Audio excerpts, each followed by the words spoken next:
Hello there, Informed Beauty. It's your girl EuniyceMari here, and so today we are going to continue the serums playlist. So we first talked about what a face serum was. Today we're going to talk about the different types of serums. There are many different types of face serums. I'm going to actually go over 5 main ones today. The first will be an anti-aging serum. Okay, so this will be something that would have retinoids in it or AHAs in it. Retinoids are vitamin E. No, they're vitamin E or vitamin A. Retinoids are vitamin A, and they are known for cell turnover. Okay, so they rejuvenate the skin a lot faster, getting rid of wrinkles, crow's feet, things of that sort, making the skin look a lot younger. The next one is brightening, and we talked about brightening before. Vitamin C, so you would get like a serum that is highly concentrated in vitamin C to make your overall skin look brighter.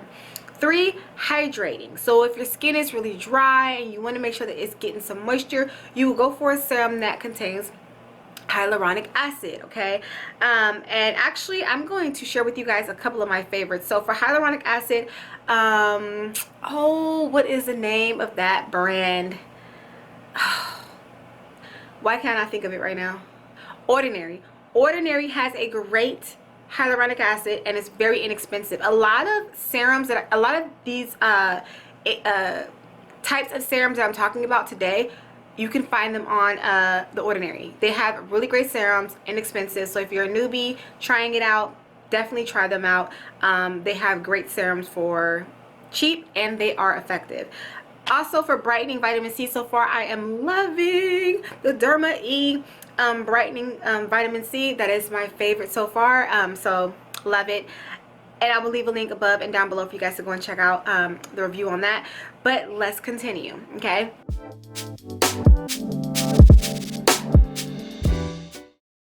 for acne, so if you have a lot of breakouts or you have a lot of acne issues, using a serum with salicylic acid in it, it will be very great. Salicylic acid is just known to help acne. It's just known to kind of, it dries out the skin a bit, so you want to be careful, but it is known for targeting those problem areas and getting in there and resolving them. Okay, and the last one is exfoliating. So if you are having dry skin and you probably need something that's a little bit more on, I don't want to say the chemical side, but not a manual exfoliator, but more of like a topical exfoliator, you want to use a serum that is exfoliating, that would have lactic in it or glycolic in it, and there are a few others as well that you can put on, and they naturally exfoliate the skin. Okay, glycolic and lactic are just natural enzymes that naturally eat away at the skin.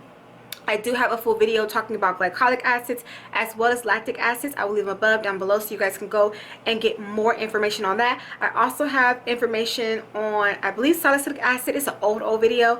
Also hyaluronic acid, I do have a video on, so, and vitamin C. So I will leave all information about those down below, so you guys can also go and watch those videos and get to know these key ingredients that are in these serums for your skin concern. Okay, and with that being said, you guys, those are 5 types of serums, and feel free to always do your research. You guys, go crack open Google and just type in serums for dry skin, serums for acne. Dig in, do your research. You will come across a lot. If you guys have any questions, please go ahead and leave them down below. I will be continuing this serum series talking about serums, and the next one that we're going to talk about is actually how to apply a face serum. So if you guys have any questions for me, make sure to leave them down below so I can answer them in my next video. Thank you so much for watching, and I will see you guys in the next one. Bye.